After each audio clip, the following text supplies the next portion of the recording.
Good afternoon. Thank you again, Don. And I would say I have some slides to introduce the topic, and there they are. Great. So again, welcome to everybody. And as Don said, the ICT sector is, as most of you do know, a very notable one in Afghanistan, because in and of itself it has succeeded because of the enabling environment that was put in place, and because of the commitment of the government, the long sustained commitment to the government to make it successful. And I think there still are strong opportunities. Now what I'm going to do is I'm going to just briefly mention who's on the panel. We have a great panel, diverse and also very qualified to talk about the past and the present and the future. And then I'm going to give just 7 minutes worth of introductory slides on more or less what I'm doing and how I'm doing what we're doing here. So let me just introduce, first of all, Farhad Ghafoor, on the closest to me here. And he is the Vice President of Operations for RANA Technologies, and famous in other ways. And I've known him probably 6 or 7 years when he first came into the regulator to get his license. I don't even remember how long ago. It was ancient.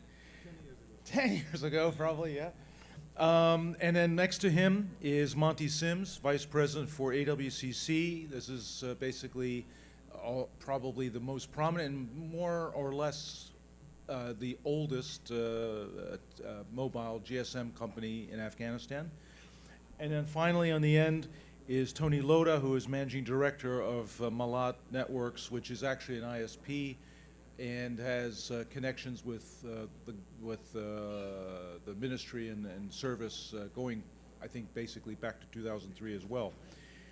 So I'll just say one or two things about what I'm doing, and I'll tell you, I'll just go and run through my slides very, very quickly. My title here is basically I'm an advisor currently to the senior political and technical leaders in the Afghan government for the ICT sector. And I've been, as Don mentioned, in and out since May 2003, most of the time in the ICT sector. So I've worked with ministers, I've worked setting up the regulator, and yeah, and so now we're going to just touch on a few things. Next slide, that's good. So this is the overview. I'm just going to give you 3 slides to hopefully set the stage for what we're going to talk about. Next slide. I think notable thing I want to get across here is that the economy overall has grown in Afghanistan over 10, 13 years.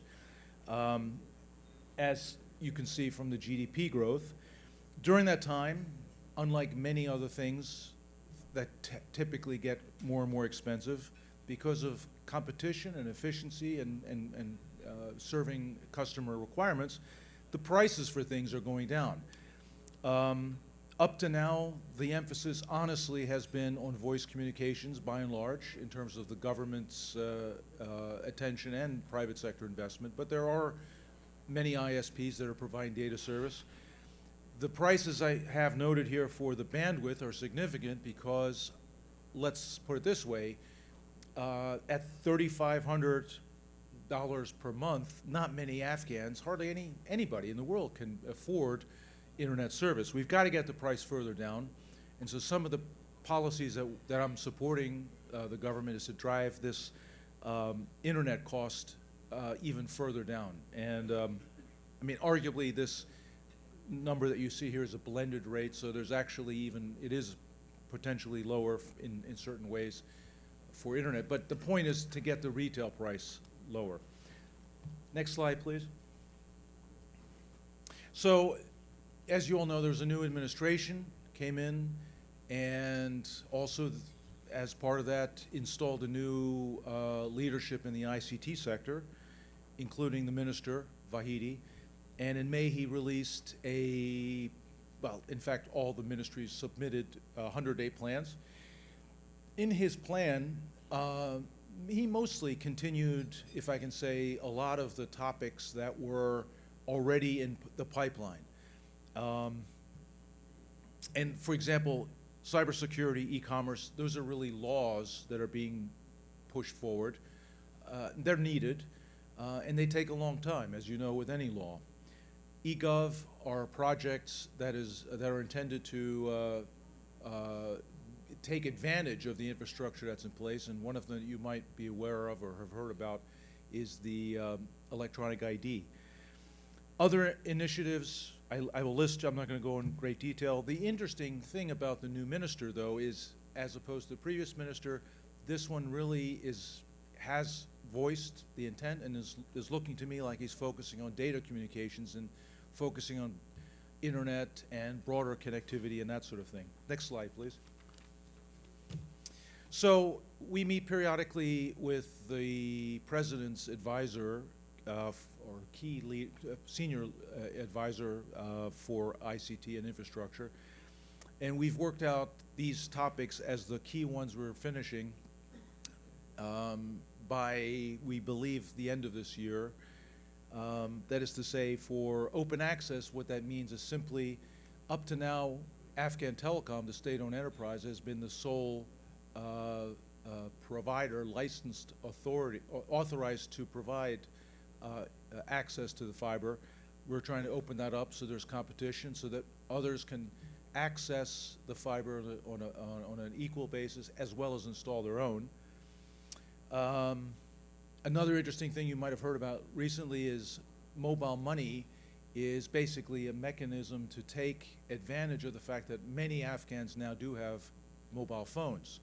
And on that mobile phone, one can transfer value from one place to the other, one person to the other. And as this administration is focused on increasing transparency, reducing corruption, they've made a decision, the president has made a decision to move basically as many government salaries and conditional cash transfers and so forth to electronic means, either electronic payments like direct deposits or through mobile money. And then the next slide. The last thing I'm going to mention that might be of interest to everyone in the room to the extent you're interested in ICT, this senior leadership in Afghanistan is coming to Washington 11th through 12th of January. And if anyone has interest to meet with them, if you're based in this area, let me know, or we can get a message somehow through to the through Don or through the AACC. The purpose of their mission here is really to advance some of the priorities that we just listed a moment ago. Here in Washington, it has to do with, pardon me? Okay, I'll work with Don to do some sort of Washington roundtable. It's basically the Afghan embassy is coordinating the schedule, and then the State Department is who we're working with in Kabul to sort of identify the folks. I believe they'll meet with DOD. I believe they'll meet with USAID about fiber optic expansion. I believe they'll meet with USTDA. But anyway, Don will be a focal point, and anyone who's interested can certainly. Exactly. Private sector, that's a good point, Don. This delegation is deeply interested in meeting with the private sector. So, for example, you see Silicon Valley is half the trip, and that's going to be meeting with companies like Google, Facebook, Microsoft, on a variety of interesting topics. So anyway, that is what I have for the introductory slides. If anyone has any questions, you can let me know at the end or something. Let me jump now to our panelists. I'm going to invite Tony up here first because Tony has a trip that he has to go to. And let's begin. Thanks. My name is Tony Loda. I have worked about a dozen years in Afghanistan myself in the telecommunications sector, actually brought in by Oliver, of all people.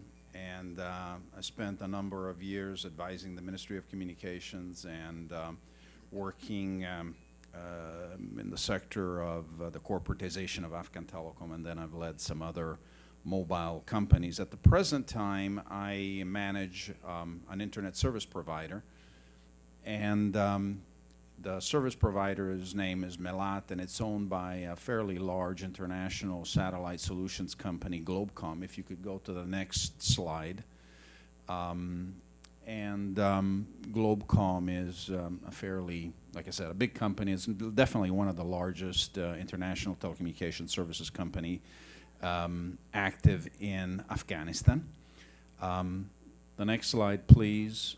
This is a short blurb about Melat. Melat is not very known in Afghanistan, but because we have a lot of contracts with the United States government, we're actually one of the ISPs that carries some of the largest quantities of internet bandwidth. And at this point, I think I could briefly introduce a couple of things I'm going to say about the telecom market development, and especially the internet, by prefacing it with clarifying a little bit how the internet market works right now. What happens is that to access the internet, you have some fairly large pipes that have to cross the border and connect to the internet grid internationally. These pipes can be normally, starting from the smallest pipes, they're going to be satellite connections. Then you go to microwave connections, which is the typical network that mobile operators have, and they have links across the border that connect to the internet. And then the largest pipes are the fiber optic network pipes. As Oliver mentioned, there is only one provider of internet services that owns a fiber optic network now, and it's Afghan-Telecom, the state-owned company. That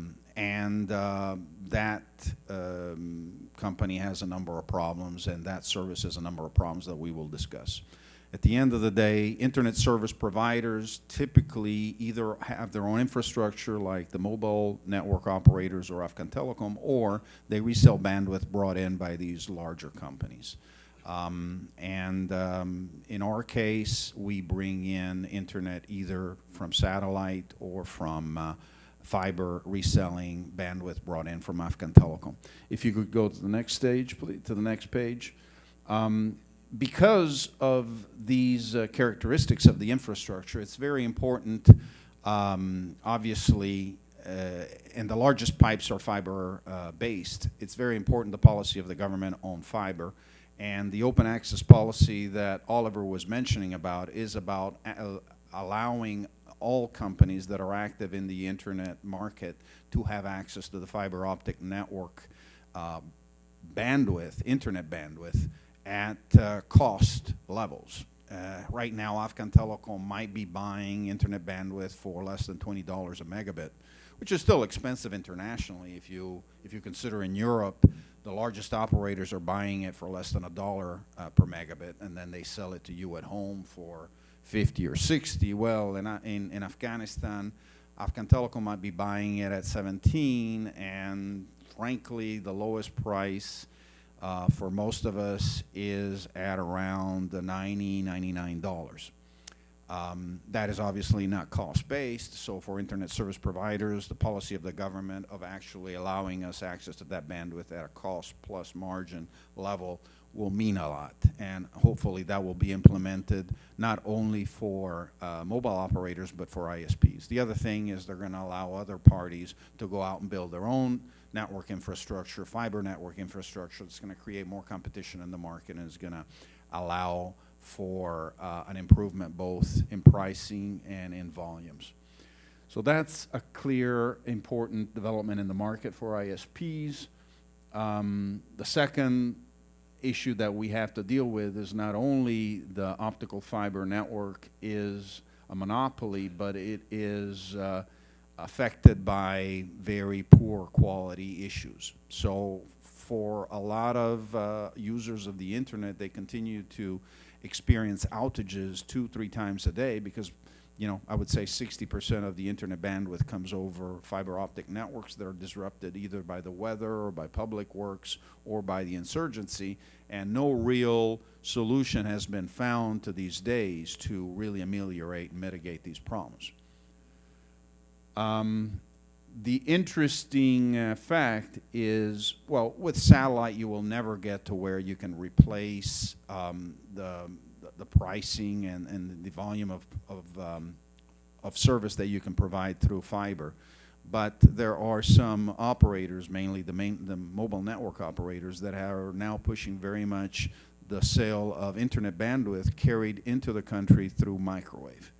And interestingly enough, where the price on the market might be $250, $300 per megabit, if you buy it coming into the country through microwave, it might be at $600, but a lot of the big companies and institutions are spending twice as much for internet in order to remedy the issue of outages.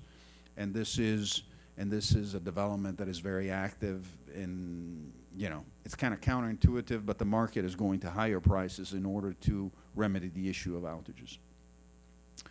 Another big development is the increased taxation. We have a situation where the government has issued a decree requiring all telecom service providers to add a 10% tax to their price. It's been initially implemented only by the cellular operators, but now it's actually been required by internet service providers. And for resellers, it gets applied twice. The price and the sale to you, and then when you resell it to your customer, it's another 10%. Now, there's 2 or 3 factors that I think are important to consider. This additional 10%, the fact that the economy in Afghanistan has suffered from the departure of a lot of institutions, and mainly the reduction of the U.S. military effort in terms of dollars. And as a result, the impact on the population. We all know from the newspapers there's a large migration of Afghans. There's all sorts of informal measurements, but some of the ones that I've heard about span between 100 and 200,000 people leaving Afghanistan every month. The result is that many cellular operators for whom the statistics are fairly solid will speak of a reduction of revenues of anywhere between 15 and 30% per year. Again, it's a sum of all these different factors, but I can give you chapter and verse of economic theory applied to the study of impact of taxation on cellular service. And inevitably, it leads to a reduction of the revenues, both for the mobile operators and for the companies themselves, and for the government. So at the end of the day, we all know that the Afghan government has a crucial problem in lack of sufficient revenues. However, this direction eventually doesn't lead to increased revenues. It leads to reduced revenues, and in the very beginning, it affects the users, it affects our revenues, and it's generating a very difficult situation on the market. On the bright side, I think that a lot of efforts are in place to improve the reliability of fiber optic network service, both through the existing operator and through building new ones. And if these efforts improve, there are a number of things that we can look forward to. If I could go to the next slide, I just want to show you how, this is already from 3 years ago because I don't have an updated slide, but the amount of internet bandwidth that is flowing through countries that have better access to the internet grid is enormously better than what we have in Afghanistan. Afghanistan right now is probably twice what it is in that slide, but still the difference between that and countries a bit north, or if we go down to Pakistan, India, and Iran, is enormous. So at the end of the day, the problem with Afghanistan is that we are subject to enormous margins levied on the bandwidth by our neighbors, because in Afghanistan you're a landlocked country, and because we don't have the internal infrastructure to secure good quality and high volumes. I gotta quit. Okay. Next slide, please. The interesting thing is that the higher the price of the internet, the lower amount of traffic you're going to see in the country. So the same countries that are on the right side, that in terms of the price as a percentage of per capita income is lowest, or the countries that have thousands of times more internet bandwidth throwing through the country and several times higher levels of internet penetration. So this is what it does to be able to reduce prices. Obviously, increased taxation and other things goes in the opposite direction. Another, next page, please. Another thing that happens if you have a reliable fiber optic network is that you can attract flows of traffic to transit through your country. Afghanistan actually in a situation where it can act as a hub, as a spoke for flows going between the Middle East and the subcontinent and Asia. Some work has been done by my colleagues about trying to attract major carriers to route their traffic instead of through the Suez Canal and then back up directly through Central Asia. Should that happen, then there's a number of benefits that Afghanistan can attract, not only the revenue for the traffic, but they would have enough bandwidth coming through to set up data centers, to attract Google and Facebook, to set up operations, to be able to launch the IT industry. It's possibly wishful thinking, but it has been, they started to do it in Iraq until, you know, IS created some disruption in the networks, and it's something that we've discussed with a number of carriers internationally. Next up, next slide.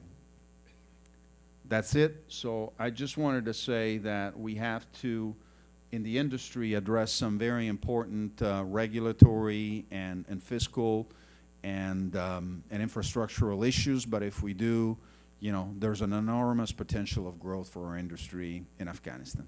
Thank you very much. Bismillahirrahmanirrahim. Honorable Don Witter, Mr. Sulaiman Lutfi, Honorable Dilawari Sahib, and Mr. Ibrahim Lutfi Senior, and members of AACC,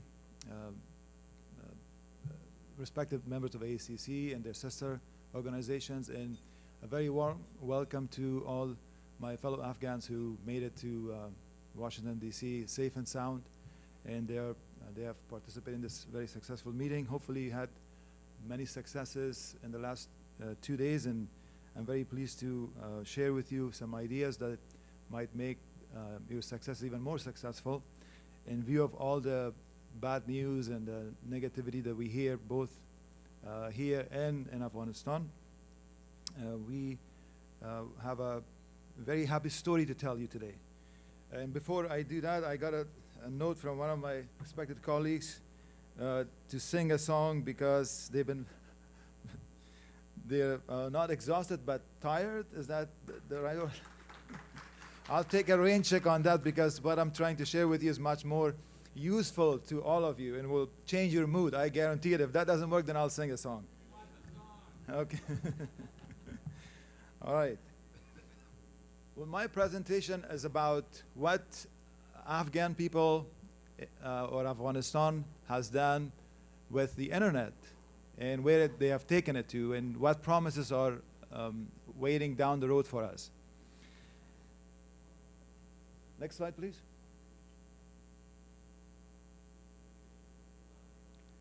All right. The topic that I want to talk to you today about is called business process outsourcing. And if you can see on the slide that the top 8 locations in the world are divided between India and Philippines. Bangalore, Manila, Mumbai, Delhi, Chennai, Hyderabad, Pune, and I think it's Cebu City. And what we want to do with your help and the help of our fellow American companies, and with the help of the Afghan Embassy and the Afghan-American-Chamber-of-Commerce, is to make Afghanistan be on this top 8 list as one of the business process outsourcing hubs in the world. And I'll tell you why we need to do that. Next slide.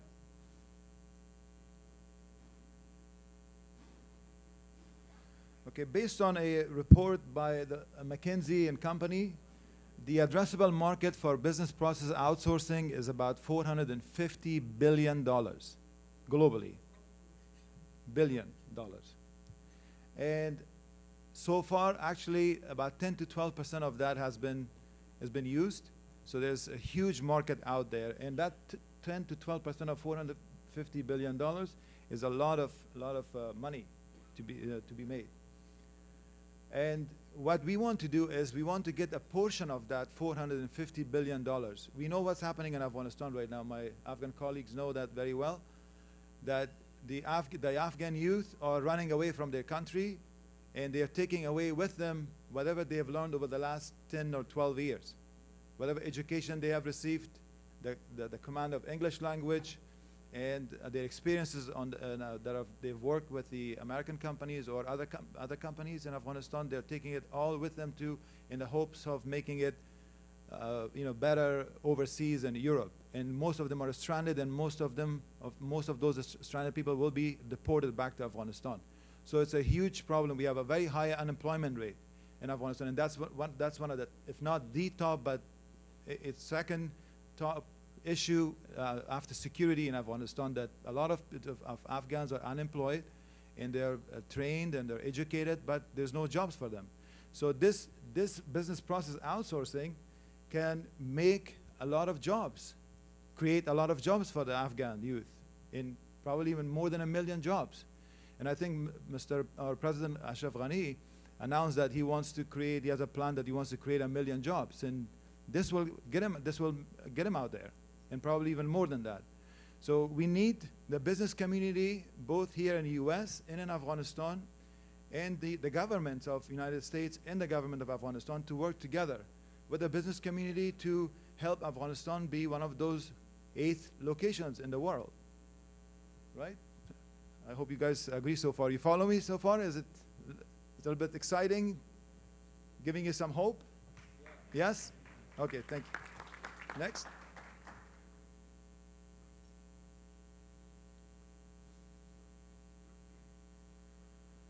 All right, this is the value of the contracts that were awarded in 2014, the last bar, which is about $28.5 billion in business process outsourcing worldwide. Next slide, please.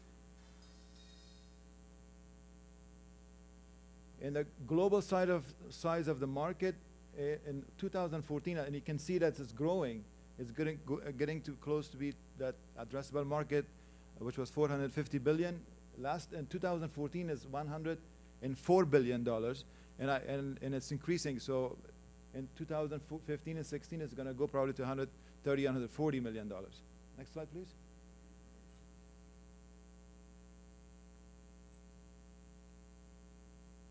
Okay, there's one point at the end. All right, thank you. All right, so how we can compete with India and Manila. As you can tell from my accent, the Afghans have almost no accent, right? And if we do, our accents are much better than many, many other countries. We have letters such as Ghe and J and Qaf and Ghain that others cannot pronounce, right? Our vocal cords are more adaptable. We can mimic an American accent very quickly, as you can tell from my accent. Yes? No? Okay. Maybe. Okay. Close enough, right? So in India is a subcontinent, and they have 1.2 billion in population. And annually, they are graduating about 300,000 folks that are working in the BPO business. So there's a shortage of labor in India, believe it or not, but all that population. Plus, their accent is heavy. It's something called MTI, mother tongue influence, is inhibiting them to gain more business. And this is, this is a fact. And the gentleman who helped me with that slide is an Indian. He works for a company. So he put that there. So I don't mean to say anything bad about anybody's accent. I mean, I have an accent, I know that. And in the Philippines, the same situation. Their accents are more softer. They have more educated youth in the market, but they're also running out of, qualified and educated people for this BPO business market. But what's happening in Philippines is that in Philippines, their cost is lower than an Indian who would be working in Bangalore or some of the cities that I mentioned. So that's how Filipinos got into this market, by coming below the cost of what an Indian would charge. So here's a great opportunity for Afghans to come even lower than the Filipinos, and then we could be able to compete in this market and gain a lot of business in Afghanistan, open up a lot of call centers and to get a portion of this pie. So we have in Afghanistan there's no MTI issue that much. We have a lot of educated youth that we can put to work. They are very eager, they're very energetic, they're very talented, they're very smart, and they can work at low wages. Next slide, please.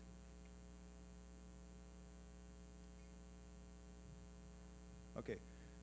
As I mentioned before, what the Afghan youth needs is education, is jobs, right? So they don't have to go overseas, they don't have to join the opposition forces, that they have different names. In Afghanistan, their names change every day, and that it helps the poverty alleviation, and it gives them hope to stay in their own country instead of risking their sweet lives and getting drowned in Mediterranean on the way to Europe. So this is and plus it's the addressable market is there. It's a fact. India and Philippines have been very successful. We just need the business communities to come together with the government under the public-private partnership and help us get on this board, right? And create millions of jobs for the Afghan, Afghan workers, young workers. Next one, please. All right. So what we have done as the first Afghan company, we have instead of waiting for this to happen, we have created our own call center. And that's under an initiative called Malumat, or information, that I will cover in a couple of next slides. And we have, by creating this call center, we have created 100 jobs. This is a major initiative of ours, that we've hired 100 Afghan men and young men and women to work in this call center on 24/7 basis and provide information to people for a cost. So this is like 411 version of United States and Canada. It's more than a directory phone services. People can call about weather information, about exchange rates, about time zone information, about finding a job, about finding a good restaurant or hotel, or finding calling about reporting an incident, or asking for different phone numbers of the government officials, and so on and so forth. So at least through this call center, we have created a job for the Afghan youth. In addition, we have set up the stage for similar call centers in Afghanistan, so that the American companies can trust and outsource their business to them, their customer service to them, their back office services to them. And when somebody calls from the US, somebody will be answering it in Afghanistan with a very sweet and nice accent, right? Okay. Next one.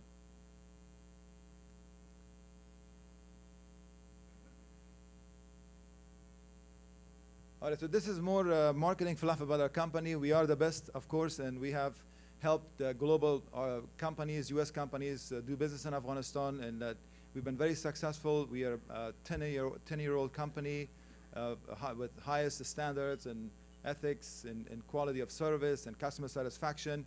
That our management team is all Afghan Americans who have received their master's degree level or PhD level education in the United States of America, and we have taken all that knowledge in 20 plus years of experience back to Afghanistan to help the people there start a new business and give people hope. Next, please.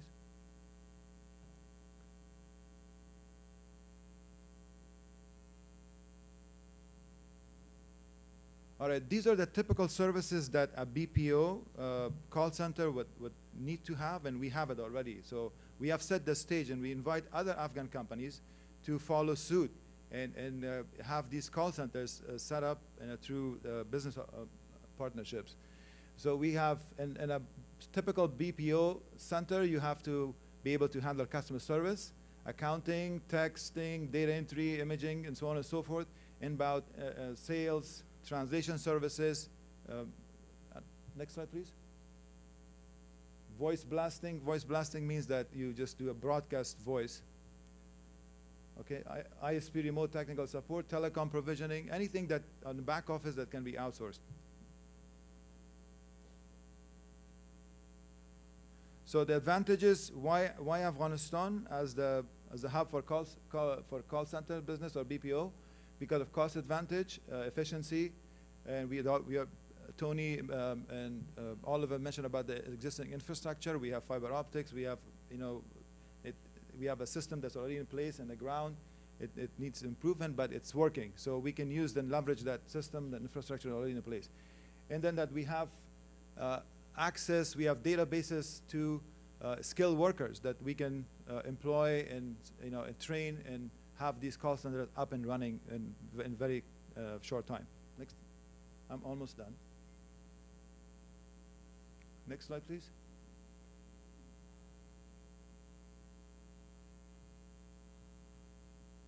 All right, these are again some of the multilingual support. We can provide people different languages in a call center. We can time zone advantage. Can provide 24/7 service. And next slide, please.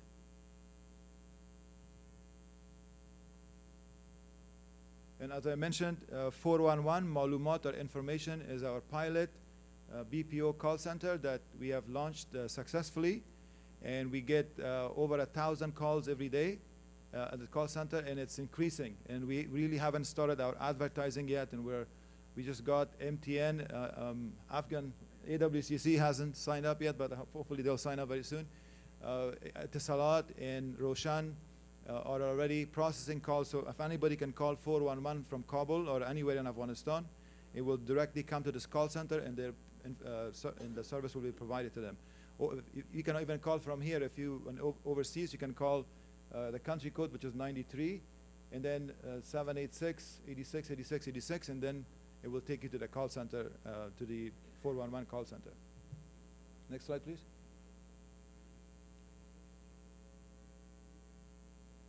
Okay, this is some information that how we maintain our call centers to make sure that it falls within the parameters and the standards of what companies in the U.S. would look for, that how we protect data, how we manage our back office, how we keep people trained.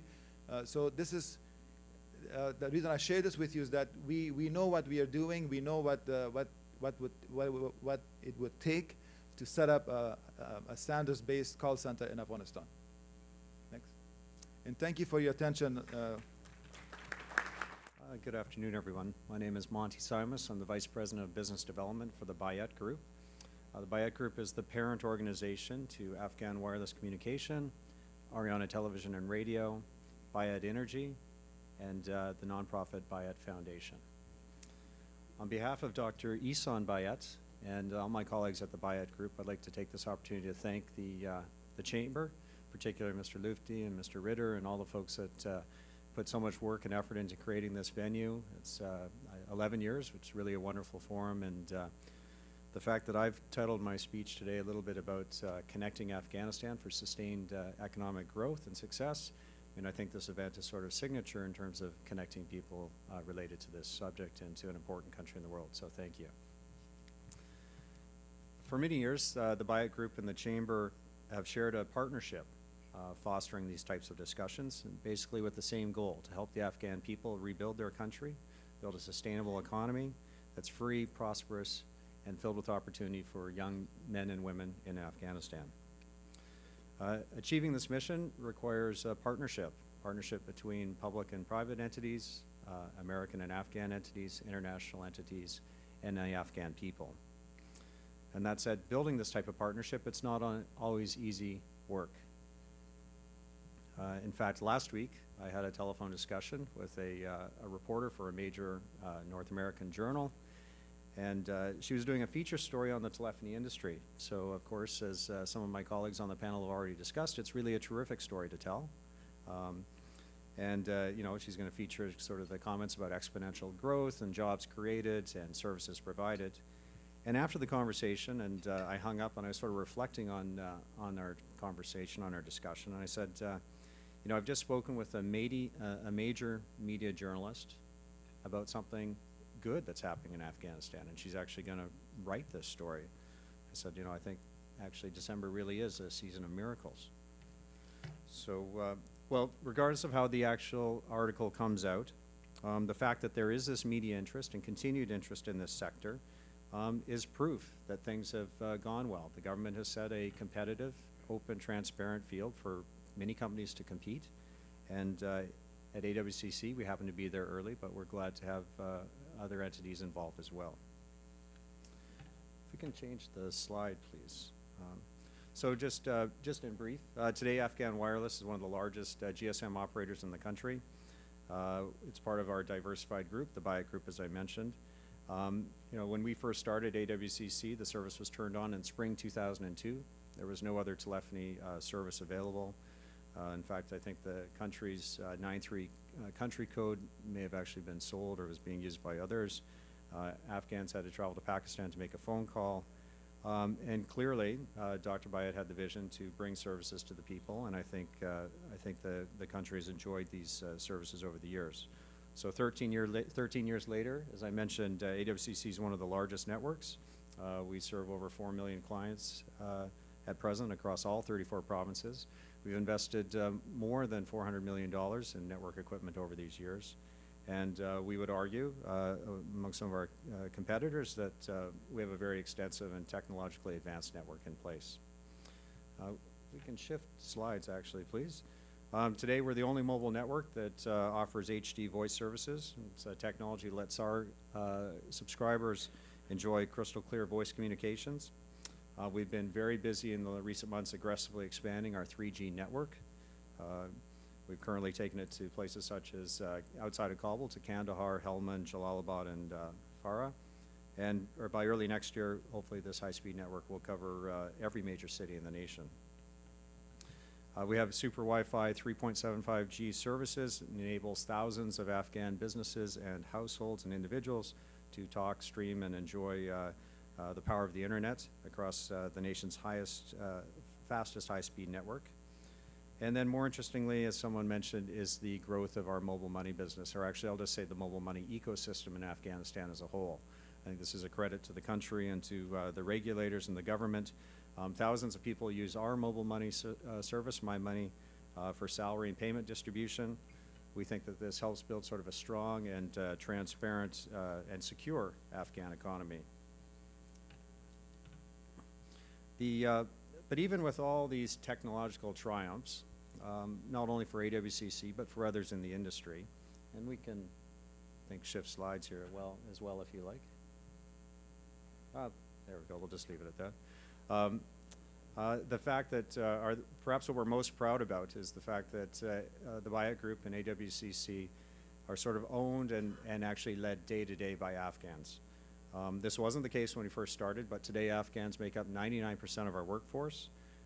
And we have a number of interesting sort of skill development programs. Today we have Afghan employees that are attending 14 different universities under various stipend and scholarship programs.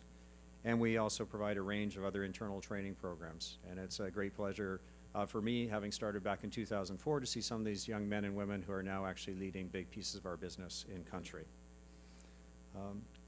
I'd also like to take a moment, even though it's not directly ICT related, to mention just one other way that the Bayat Group is sort of working to connect Afghanistan and reconnect actually historically large pieces of the Afghan economy. We've recently launched a new project that is designed to transform the energy sector. So very much like we helped pioneer the telephony sector, we're looking forward to help pioneer and continuing to grow the energy sector. And so on the 19th of November, Bayat Energy, which is a subsidiary, announced that our company, as well as 2 Turkish partners, had successfully finished the final negotiation phase with the government of Afghanistan related to exploration and production activities in the Toti Maidan block, which is in the northwest part of the country. So we look forward to building an economy, creating jobs, and creating revenue for the government in the energy sector soon. In closing, I'd just like to share with you that even though we have many different operations, you know, our company, Dr. Bayat, and our senior leadership team in country, we share one particular idea and mission, which is to connect Afghanistan. Whether that happens to be through mobile communications, media, television, and radio, whether it's through our charitable organization, our soon now our energy activities. Our aim is to provide the nation with the power, energy, and opportunity for sustained and successful economic growth. In short, sort of beneath the chaos of the world that is often portrayed about Afghanistan in the media in particular, which suggests that the country is falling apart, we actually see that there's sort of a very interesting foundation of connectivity which is pulling the country together. And if the 21st century is not a century that's defined by political boundaries, but rather of things such as pipelines, internet cables, microwave networks, advanced technologies, or market access, the BIAT Group is committed to bringing Afghanistan forward in these fields, and we hope and look forward to working with many of you in this room and serving you when you come to Afghanistan. So thank you.